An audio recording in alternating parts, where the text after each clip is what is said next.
All right, class. The next three definitions are definitely the most important three out of all 41 of these. So please pay attention. Watch this one multiple times. You can refer to this video throughout the year as well, because these three concepts are massively important to our society back then and today, especially today in our current political climate, okay? The three definitions we're gonna cover in this video are capitalism, socialism, and communism. These are three economic systems that have been fought over for the last 200 years or so, roughly speaking, okay?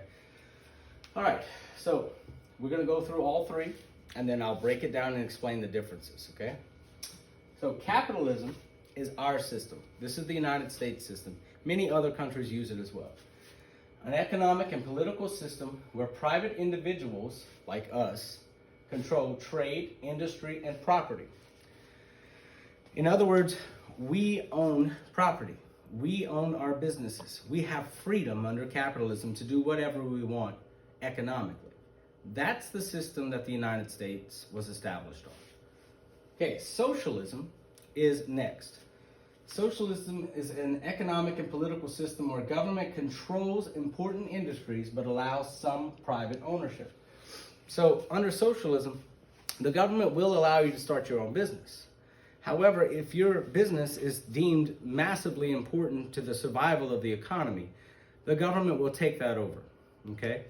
So things like the water supply, electricity, schools, okay?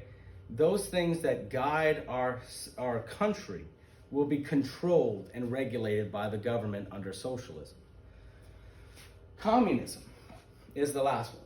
An economic and political system where the government owns all valuable property and controls all industry. So you could see this is freedom. Then you have no freedom under communism. Government controls everything. Socialism is in the middle, okay? Y'all, this is a spectrum, okay? What a spectrum is, it means that it's not clear cut. You can be a little bit communist and a little bit socialist. You can be a little bit capitalist and a little bit socialist. But you can't be a little bit capitalist and a little communist. It doesn't work. So, generally speaking, y'all, capitalism is viewed as a right-wing thing, okay? The right. So, while communism is the left wing, okay? Socialism is in between, all right? So, under capitalism, you're free to start all the way to the right here, right? You're free to start your own business. The government stays out of your way as much as possible. The taxes are very low. Now let's go to the opposite end of the spectrum. On the left wing, we have communism. The government owns everything. The government controls everything. The government tells you what to do. Under capitalism, you are completely free to work as much or as little as you want. But whether you're successful or a failure, the government will leave you alone. So under capitalism, you can work, 80 hours a week, but you get to keep your money. Under communism, the government tells you what job you have. The government won't allow you to start a business. They tell you how much you make. You pay 100% of your taxes usually to the communist government, and they give you back what they think you need to survive. Socialism is in the middle, okay? What socialism says is that the government is going to control the most important aspects of the economy, okay?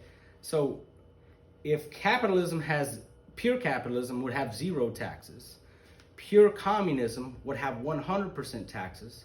Socialism says, let's take half, okay? We're going to take half your money. However, the government will take care of you like a parent, and you're their child, okay? So let's go through some examples. You can take any idea too far, any idea. For example, under pure capitalism, which is not what we have anymore, okay? Under pure capitalism, let's say that you have a little infant and the baby is dying. You bring the baby to the hospital, okay? You walk in with this dying baby into the hospital, and you say, please save my baby. Well, under a pure capitalist system, the doctor could look at you and say, do you have money? And if you say no, the doctor will say, goodbye. Or they'll ask you, do you have insurance? And if you say no, they'll say goodbye, and your baby will die in the parking lot. Now, under socialism, the government taxes you at a much higher rate. But if you're sick, the government takes care of you, okay? Now, for instance, if you go to, let's say, Switzerland, which is a socialist country, okay? If you go to Switzerland and you're skiing in the Swiss Alps and you break your leg, even if you're an American, they will take you to the hospital and fix your leg. When you leave the hospital, well, what is your bill? Nothing. It's paid for by the taxpayers of Switzerland. So the government taxes you at a much higher rate than capitalism, but the government also takes care of you.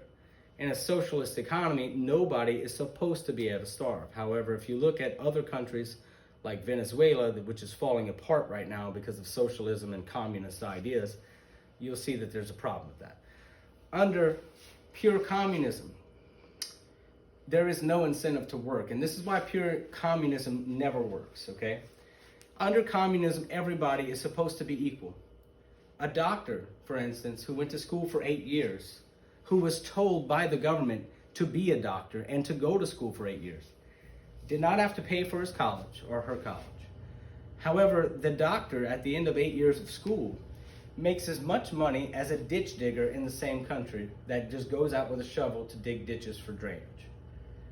Now, who on earth would want to go to school for 8 years in a communist country if you can come out of medical school making as much as a ditch digger? Under communism, the government tells you how many hours a week you will work.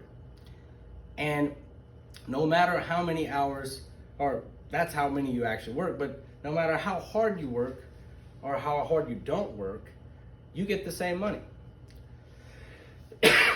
So imagine you're working at a factory, making shoes or whatever, okay? And you realize that the guy next to you makes half the amount of shoes you do. But at the end of the week, both of your paychecks are the same. How many shoes are you going to make next week? Probably as much as him. So people don't try hard under communism to get ahead in life, to make themselves better.